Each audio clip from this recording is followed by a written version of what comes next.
সম্মানিত দর্শকবৃন্দ, Sunmoon online স্কুলের আজকের টিউটোরিয়ালে সবাইকে স্বাগতম। আমাদের আজকের আলোচনার বিষয় হচ্ছে হোম মেনুর আন্ডারে থাকা প্যারাগ্রাফ সাবমেনু নিয়ে।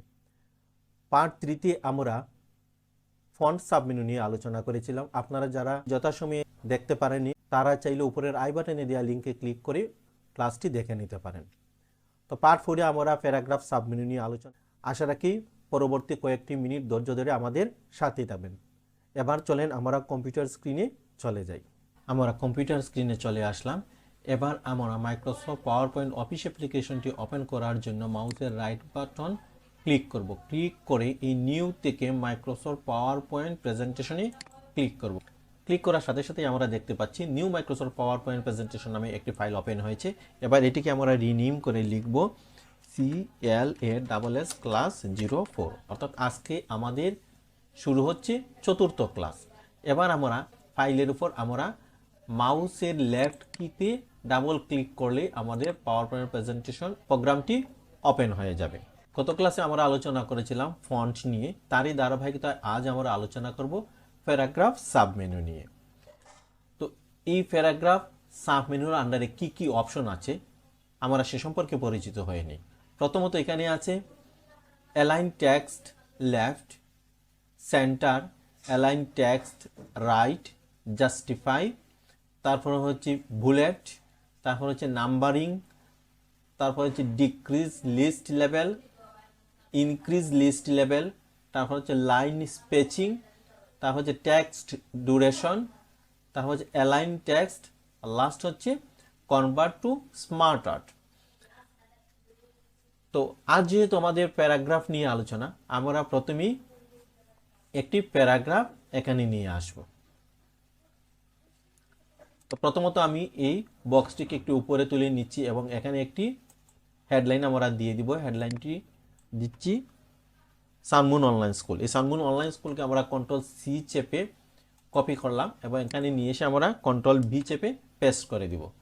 তারপর আমরা এই বক্সটিকে একটু বড় করে নিব। বড় করে নিয়ে আমরা এই প্যারাগ্রাফটিকে নিব। এই প্যারাগ্রাফটিকে আমরা মার্ক করে Ctrl+C দিয়ে কপি করব এবং Ctrl+V দিয়ে এখানে পেস্ট করে নেব। তো আপনারা এখানে দেখতে পাচ্ছেন এই যে প্যারাগ্রাফটি, এই প্যারাগ্রাফটি কিন্তু ডানে এবং বামে সমানভাবে অ্যালাইন নাই। তো এটিকে বাম দিকে যদি আমরা অ্যালাইন করতে চাই তাহলে আমরা কি করব? এই জন্য আমাদেরকে এই যে অ্যালাইন লেফটে ক্লিক করার সাথে সাথে আপনারা দেখতে পাচ্ছেন সেটি বাম দিকে অ্যালাইন হয়ে গিয়েছে। এই প্যারাগ্রাফটিকে যদি আমরা মিডিল বরাবর রাখতে চাই তাহলে আমরা এই যে সেন্টারে ক্লিক করব। সেন্টারে ক্লিক করার সাথে সাথে আপনারা দেখতে পাচ্ছেন সেটি মিডিল বরাবর হয়ে গেছে। এটিকে যদি আমরা ডান পাশে অ্যালাইন করতে চাই তাহলে আমরা কি করব? ডান পাশে অ্যালাইন করতে হলে আমরা অ্যালাইন টেক্সট রাইটে ক্লিক করব। ক্লিক করার সাথে সাথে আপনারা দেখতে পাচ্ছেন যে আমার এই প্যারাগ্রাফটি ডান দিকে অ্যালাইন হয়ে গিয়েছে। অনেক সময় আপনারা দেখে থাকবেন ডান এবং বাম দিকে সুন্দরভাবে অ্যালাইন করা, সেটি কিভাবে করা। এই জন্য আমরা এই প্যারাগ্রাফটিকে মার্ক করব। মার্ক করার পর আমরা এই যে জাস্টিফাই অপশনে, অর্থাৎ প্যারাগ্রাফ অপশনের মধ্যে যে জাস্টিফাই অপশনটি আছে সেখানে আমরা ক্লিক করব। ক্লিক করার সাথে সাথে আপনারা দেখতে পাচ্ছেন সেটি বামে এবং ডানে সুন্দরভাবে অ্যালাইন হয়ে গিয়েছে এবং লেখাটিকে খুবই আকর্ষণীয় মনে হচ্ছে। আমরা এই প্যারাগ্রাফের মধ্যে দেখতে পেলাম আমরা কিভাবে একটি প্যারাগ্রাফটিকে ডানে বামে বা মিডিল বরাবর অ্যালাইন করতে হয় সে সম্পর্কে আমরা আলোচনা করলাম। এবার আমরা আলোচনা করব প্যারাগ্রাফ অপশনের উপরের অংশ নিয়ে। উপরের অংশ হচ্ছে কি? বুলেটস। প্রথম অংশটা হচ্ছে বুলেটস, অর্থাৎ কোনো কিছু আমাদেরকে লিস্ট আকারে লিখতে হলে আমাদেরকে এই বুলেট সিলেক্ট করতে হবে। এই জন্য আমরা একটি নিউ স্লাইড নিচ্ছি। নিউ স্লাইড নিয়ে আমি বক্সটিকে উপরে উঠিয়ে নিচ্ছি এবং ডানে বামে একটু সমান করে দিচ্ছি। তো ধরেন আমরা ইংরেজি সেকেন্ড পার্টের একটি ক্লাস নিব পার্টস অফ স্পিচ নিয়ে। তো পার্টস অফ স্পিচ নিয়ে যেহেতু আমরা একটা ক্লাস নিব, তাহলে প্রথমেই আমি Ctrl+C দিয়ে পার্টস অফ স্পিচকে কপি করলাম। কপি করে আমরা হেডলাইনে Ctrl+V চেপে পার্টস অফ স্পিচ কথাটি লিখে নিলাম।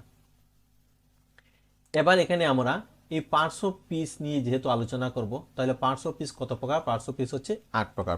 প্রথম হচ্ছে নাউন, তারপরে হচ্ছে কি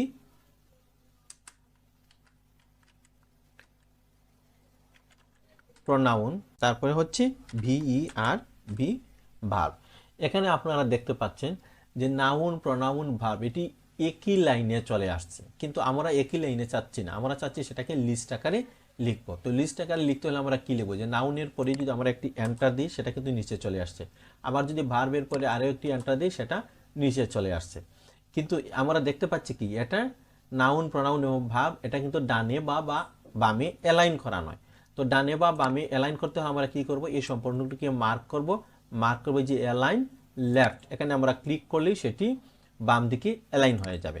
এখন আমরা এখানে কি করব? বুলেট ব্যবহার করব। তো বুলেট ব্যবহার করতে হলে আমাদেরকে কি করতে হবে? এই যে উপরে বুলেটে আমরা ক্লিক করব। বুলেটে ক্লিক করার সাথে সাথেই কিন্তু এখানে একটি প্রতীক বা চিহ্ন চলে আসবে। এখানে যে গোল বৃত্তাকার চিহ্নটি দেখতে পাচ্ছেন সেটি আছে। আমরা যদি প্রোনাউনের পাশে ক্লিক করে আবার বুলেটে ক্লিক করি, আমরা আরেকটি বুলেট চিহ্ন চলে আসবে। এবার আমরা ভার্বের পাশে যদি কার্সরটি রেখে আবার বুলেটে ক্লিক করি, এভাবে কিন্তু আরেকটি বুলেট চলে আসবে। এখন আমরা যদি ভার্বের পরে এন্টার দেই, তাহলে দেখতে পাচ্ছেন আপনারা অটোমেটিক আরও একটি বুলেট চলে আসছে। এখানে যদি আমরা অ্যাড VER অ্যাড ভার্ব, তাহলে দেখেন অটোমেটিক কিন্তু বুলেট চলে আসছে, বুলেট আমাদেরকে আর নিয়ে আসছে না। প্রতিটি লাইনের পাশে কিভাবে বুলেট দিতে হয় সেটা আমরা দেখলাম, কিন্তু আমরা যদি চাই যে প্রত্যেকটি লাইনের পাশে একই সাথে আমরা বুলেট প্রতীক ব্যবহার করব, তাহলে আমরা কিভাবে করব? তাহলে আপনারা এই যে বুলেট অপশনের উপর মাউসটি রেখে এই যে একটি ড্রপ ডাউন বাটন দেখতে পাচ্ছেন, এই ড্রপ ডাউন বাটনে ক্লিক করবেন। ক্লিক করার পর আপনারা এই যে যেখানেই কার্সরটি নিয়ে যাবেন সেই বুলেটটি কিন্তু সেখানে অ্যাপ্লাই হয়ে যাবে। যেমন আপনারা দেখতে পাচ্ছেন এখানে আমি বুলেটটি চেঞ্জ করে নিয়েছি। মাইক্রোসফট পাওয়ার পয়েন্ট প্রেজেন্টেশন যেহেতু একটি ডিজাইন প্রোগ্রাম, এখানে আমাদেরকে কি করতে হবে? ডিজাইনটিকে একটি সুন্দর আকারে উপস্থাপন করতে হবে, বা আমাদের ব্রেইনে রাখতে হবে ডিজাইনটি কত সুন্দরভাবে উপস্থাপন করা যায়। এখানে রং, তারপরে বিভিন্ন শেপ ব্যবহার করে আমরা ডিজাইনটিকে সুন্দর করতে পারি। ডিজাইনকে সুন্দর করার জন্য এই বুলেটে কালার ব্যবহার করবেন। তো কালার কিভাবে ব্যবহার করবেন? সম্পূর্ণ লেখাগুলো আমরা সিলেক্ট করে তারপর আমরা এই যে বুলেট অ্যান্ড নাম্বারিং অপশনে ক্লিক করব। ক্লিক করার পরে আপনারা এখানে দেখতে পাচ্ছেন এই যে কালার, এই কালার অপশনে আমরা ক্লিক করে এখান থেকে যে কোনো কালার আমরা সিলেক্ট করতে পারি। যেমন আমি এখানে লাল কালার সিলেক্ট করলাম, রেড কালার সিলেক্ট করে আমরা যখনই ওকে বাটনে প্রেস করব তখনই সাথে সাথে এই বুলেটের কালার চেঞ্জ হয়ে যাবে। তো এই তো আমরা দেখলাম বিভিন্ন প্রতীক বা সিম্বল দিয়ে কিভাবে আমরা লিস্ট করে নিতে পারি। আমরা যদি কোনো প্রয়োজনে 1, 2 বা রোমান সংখ্যা বা ABCD দিয়ে আমাদের লিস্টগুলো সাজাতে চাই, তাহলে কিভাবে করব? ঠিক একইভাবে আমরা এই যে এটাকে আমি কেটে দিব, ব্যাকস্পেস দিয়ে কেটে দিলাম, কেটে দিয়ে আমরা এই যে নাম্বারিং, এখানে আছে কি নাম্বারিংয়ে ক্লিক করব। নাম্বারিংয়ে ক্লিক করলেই সেটা কিন্তু 1 হয়ে যাচ্ছে। আমরা যদি এখানে ব্যাকস্পেস দিয়ে আমি এটা কেটে দিলাম, আমি এই নাম্বারিংয়ে ক্লিক করলাম, তো এখানে 2 হয়ে যাচ্ছে। ঠিক একইভাবে আমরা এখানে যদি ব্যাকস্পেস দিয়ে কেটে আমরা এই নাম্বারিংয়ে ক্লিক করি তাহলে কিন্তু এখানে 3 হয়ে যাচ্ছে। তারপরে যদি আমরা এন্টার দিয়ে লিখি VER ভার্ব, তো এখানে দেখেন অটোমেটিক নাম্বার চলে আসছে। তারপর আমার এন্টার দিয়ে যদি আরও কোনো ওয়ার্ড লিখতে চাই, তো এন্টার দেওয়ার সাথে সাথেই কিন্তু নাম্বারগুলা চলে আসে। তো আমি এটি কেটে দিচ্ছি ব্যাকস্পেস প্রেস করে। এবার আমার এখানে 1, 2 ব্যবহার করলাম। তো আমরা যদি এই লিস্টের মধ্যে 1, 2 ব্যবহার না করে ABCD ব্যবহার করতে চাই তাহলে কিভাবে করব? এই জন্য আমাদেরকে প্রথমে এটিকে মার্ক করতে হবে। মার্ক করে এই যে আমরা নাম্বারিংয়ের ড্রপ ডাউন মেনুতে ক্লিক করব। ক্লিক করে এখানে আপনারা দেখতে পাচ্ছেন রোমান সংখ্যা, এই যে ABCD তারপরে হচ্ছে ক্যাপিটাল লেটার ABCD, তারপর হচ্ছে ব্র্যাকেট সহ ABCD। আপনারা এখান থেকে যে কোনো একটি ব্যবহার করতে পারবেন। যেমন আমি ব্র্যাকেট সহ ছোট হাতের ABCD ব্যবহার করলাম। এখন আমার চাইলাম যে এখানের এই ABCDর কালারগুলা চেঞ্জ করব। চেঞ্জ করতে হলে আবার কি করতে হবে, এই যে নাম্বারিংয়ের ড্রপ ডাউন বাটনে ক্লিক করে আমরা এই যে বুলেটস এন্ড নাম্বারিং এখানে ক্লিক করব। ক্লিক করার পর এই যেখানে কালার দেখতে পাচ্ছেন, এখান থেকে আমি কালারটা চেঞ্জ করে দিলাম। আমি এখানে গ্রিন দিয়ে দিলাম, দিয়ে ওকে বাটনে প্রেস করলাম, সাথে সাথে কিন্তু নাম্বারিংয়ের কালারগুলো চেঞ্জ হয়ে গেল। তো এটা আমরা দেখলাম যে কিভাবে নাম্বার বা ABCD দিয়ে লিস্ট তৈরি করতে হয়। তারপরের অপশন হচ্ছে ডিক্রিজ লিস্ট লেভেল এবং এরপরেরটি হচ্ছে ইনক্রিজ লিস্ট লেভেল। এখন আমরা এই সম্পূর্ণ লিস্টকে যদি ডান দিকে সরাতে চাই, তাহলে আমরা এই যে ইনক্রিজ লিস্ট লেভেলে ক্লিক করব। তাহলে একটি সমান মাপে কিন্তু সেটা ডান দিকে সরতেছে, এই যে ডান দিকে সরতেছে। আবার যদি সেটাকে সমানভাবে বাম দিকে নিয়ে আসতে চাই, তাহলে আমরা ডিক্রিজ লিস্ট লেভেলে ক্লিক করব, আবার সেটি বাম দিকে চলে আসছে। তো আমরা এই দুটি অপশনের কাজ দেখলাম। তারপরেরটা হচ্ছে লাইন স্পেচিং। আমরা লেখার সুবিধার জন্য এই লাইন স্পেচিংটি ব্যবহার করে থাকি। এখানে দেখেন একটি লাইন থেকে আরেকটি লাইনের যে দূরত্ব আছে, আমরা যদি কোনো কারণে সেই দূরত্ব বৃদ্ধি করতে চাই, তাহলে আমরা কিভাবে, এখানে দেখেন 1 দেওয়া আছে, তারপর একটা হচ্ছে 1.5। আমি যদি 2তে ক্লিক করি তাহলে কিন্তু সেটি ডাবল হয়ে যাচ্ছে। আমি যদি 2.5-এ ক্লিক করি তাও কিন্তু আরও লাইনের দূরত্ব আরও বড় হয়ে যাচ্ছে। তো সাধারণত আমরা 1 রাখি। তারপরেও যদি আপনারা আপনাদের নিজের ইচ্ছা মতো ছোট বড় করতে চান, তাহলে এই যে এই অপশনে ক্লিক করার পর আপনার ইচ্ছা মতো এই যেখানে এখানে দেখেন লেখা আছে মাল্টিপল, এই মাল্টিপলও আমরা ক্লিক করে আমরা এই এক্স্যাক্টলি দিয়ে দিব। এই এক্স্যাক্টলি সিলেক্ট করে আমরা যদি এখানে নাম্বারটি ছোট করি বা বড় করি, দিয়ে যদি ওকেতে দিই, তাহলে আপনারা দেখতে পাচ্ছেন এখানে শেপগুলো চেঞ্জ হয়ে যাচ্ছে। তারপরে আছে টেক্সট ডিউরেশন, অর্থাৎ টেক্সট ডিউরেশন কি, আমরা যদি এই যে লেখাটি এখন আছে কি বাম থেকে ডানে, এটাকে যদি আমরা এক সাইডে উপর নিচে করতে চাই, তাহলে আমরা এখানে ক্লিক করলে সেটি উপর নিচে হয়ে যাবে। আমরা যদি এটিকে বাম দিকে রাখতে চাই, তাহলে এইভাবে বাম দিকে ক্লিক করার মতো বাম দিকে চলে আসবে। তো আমি এটাকে যেভাবে আছে ঠিক সেভাবেই করে নিলাম। পরে অপশন হচ্ছে অ্যালাইন টেক্সট। অ্যালাইন টেক্সট মানে কি, আমরা প্রথমে যেটা করছিলাম সেটা হচ্ছে ওই যে প্যারাগ্রাফের মধ্যে আমরা যে অ্যালাইন করেছিলাম, সেটা হচ্ছে আমাদের প্যারাগ্রাফের লাইনগুলো ডান দিকে বাম দিকে অ্যালাইন করা। কিন্তু এখানে আমরা যে অ্যালাইন টেক্সট আছে সেটি হচ্ছে এই বক্স থেকে, বক্সের লেখাগুলো বক্সের উপর দিকে চেপে থাকবে নাকি নিচের দিকে চেপে থাকবে, নাকি বাম দিকে চেপে থাকবে, নাকি ডান দিকে চেপে থাকবে, সেই কাজগুলো আমরা এই অ্যালাইন টেক্সটের দ্বারা করে থাকি। যেমন এখানে আছে টপ, অর্থাৎ বক্সের এখানে ক্লিক করলে আমরা বক্সের টপে লেখাগুলো দেখাবে। আমরা যদি মিডিলে নিয়ে আসি, তাহলে ওই যে আপনারা দেখতে পাচ্ছেন লেখাগুলো বক্সের মিডিলে চলে আসছে। আমরা যদি বটমে দিই, তাহলে লেখাগুলো কোথায় চলে আসবে, বটমে চলে আসবে।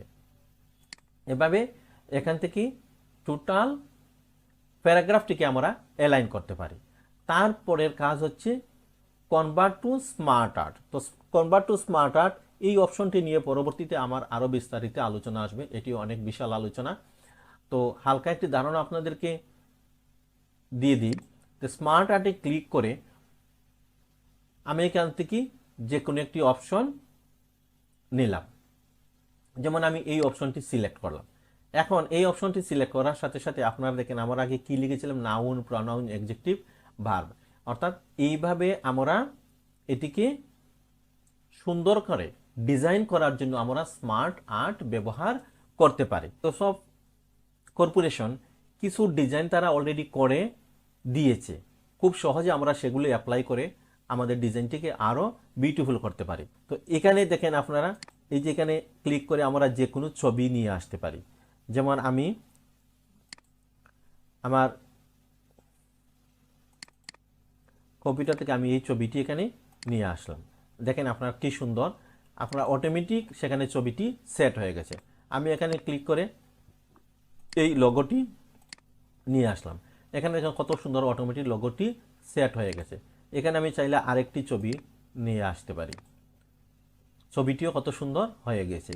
তো এই অপশনটি আমরা ব্যবহার করি উপস্থাপনের জন্য। যেমন আপনি ধরেন আপনাদের একটি কলেজে গভর্নিং বডি আছে বা টিচার প্যানেল আছে, তো এই যে শিক্ষকের প্রোফাইল তৈরি করার জন্য আমরা এই যে এখানে এক একটি ছবি ব্যবহার করে শিক্ষকের নাম, ঠিকানা, তার প্রোফাইল বা তার সম্পর্কে কিছু লিখে এখানে আমরা লিখতে পারি। তো স্মার্টারটি আমরা পরবর্তীতে আরও আলোচনা করব। সম্মানিত দর্শকবৃন্দ, এই ছিল আমাদের প্যারাগ্রাফ সাবমেনু নিয়ে আলোচনা। আমরা সর্বোচ্চ চেষ্টা করেছি প্যারাগ্রাফ সাবমেনু নিয়ে আপনাদের ধারণা পরিষ্কার করার জন্য। তারপরেও বুঝতে অসুবিধা হলে আমাকে কমেন্ট করে জানিয়ে দিবেন, আমি প্রয়োজনে সহযোগিতা করব। এই ক্লাসটি যদি আপনাদের সামান্যতম উপকারে আসে থাকে তাহলে লাইক, কমেন্ট এবং শেয়ার করে আমাদের সহযোগিতা করবেন। সম্মানিত দর্শকবৃন্দ, আমাদের এই চ্যানেলে পঞ্চম শ্রেণীর গণিত বইয়ের সম্পূর্ণ সমাধান দেওয়া আছে।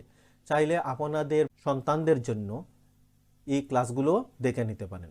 এই টিউটোরিয়ালটি যদি আপনারা ফেসবুক পেজ থেকে দেখে থাকেন তাহলে সানমুন অনলাইন স্কুল ফেসবুক পেজটি ফলো এবং লাইক করে নেবেন, এবং ক্লাসটি যদি আপনারা ইউটিউব চ্যানেল থেকে দেখে থাকেন তাহলে সানমুন অনলাইন স্কুল ইউটিউব চ্যানেলটি সাবস্ক্রাইব করে নেবেন। এতক্ষণ আমাদের সাথে ধৈর্য ধরে থাকার জন্য আপনাদের সবাইকে আন্তরিক ধন্যবাদ। ভালো থাকুন, সুস্থ থাকুন। পরবর্তী ক্লাসটি দেখার আমন্ত্রণ জানিয়ে এখানেই বিদায় নিচ্ছি।